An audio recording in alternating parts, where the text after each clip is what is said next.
Praise the lord. యేసుక్రీస్తు దివ్యనామంలో ఉదయకాల సమయంలో ప్రభుత్వ ప్రతిదినం అనే ఆధ్యాత్మిక కార్యక్రమాన్ని వీక్షించుచున్న దేవుని బిడ్డలైన మీ అందరికీ నా హృదయపూర్వక వందనాలు తెలియజేస్తున్నాను.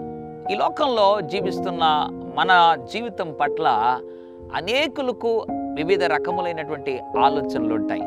కొంతమందికి మన గురించి మంచి ఆలోచనలు ఉంటాయి, కొంతమందికి మన గురించి దురాలోచనలు కూడా ఉంటాయి. ఉదాహరణకు మన తల్లిదండ్రులకు మన మీద ఒక మంచి ఆలోచన ఉంటుంది, మన అన్నదమ్ములకు కూడా మన మీద మంచి ఆలోచన ఉంటుంది, మంచి స్నేహితులకు మన ఎడల మంచి ఆలోచనలు ఉంటుంది. వీడిలా ఉంటే బాగుంటుంది, ఇలా బాగుపడితే బాగుంటుంది, ఇలాంటి ఉద్యోగం వస్తే బాగుంటుంది అని రకరకాల మంచి ఆలోచనలు ఉంటాయి. అయితే గమనించాల్సిన విషయం ఏంటంటే, వారు ఆలోచించిందంతా కూడా ఒకవేళ మంచిదైనా మన జీవితంలో కొన్ని సందర్భాల్లో అవి జరగచ్చు, జరగకపోవచ్చు.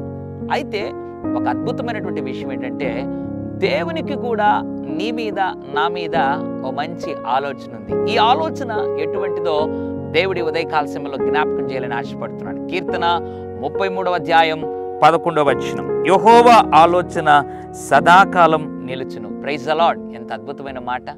యెహోవా ఆలోచన, దేవుని ఆలోచన అంట సదాకాలం నిలుస్తుందంట.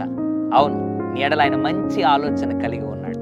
నేను గొప్పగా ఆశీర్వదించాలని, దీవించాలని, బలపరచాలని, ఆరోగ్యం ఇవ్వాలని, మంచి ఉద్యోగం ఇవ్వాలని, చక్కటి మంచి రైట్ పార్ట్నర్ని, జీవిత భాగస్వామిని నీ జీవితంలో తీసుకురావాలని ఆయన మంచి ఆలోచన కలిగి ఉన్నాడు. ఆ ఆలోచన ఎటువంటిదో తెలుసా? సదాకాలం నిలబడుతుంది. ఇంకెందుకు నీ జీవితంలో సందేహం?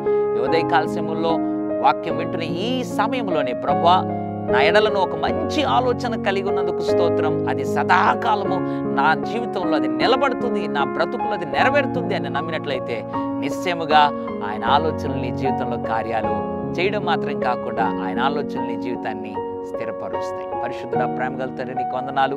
నీ ఆలోచన సదాకాలం నిలబడుతుందని మాట్లాడినందుకు స్తోత్రం. ఎంతమంది అయితే నమ్ముతున్నారు, ఎంతమంది అయితే ఇది నా కొరకని విశ్వసిస్తున్నారు, వారి జీవితంలో నీ ఆలోచన స్థిరపరిచి నడిపించి, నీ ఆలోచన చొప్పున నడిపించమని యేసు నామములో ప్రార్థిస్తున్నాను తండ్రి. ఆమేన్, ఆమేన్. God bless you.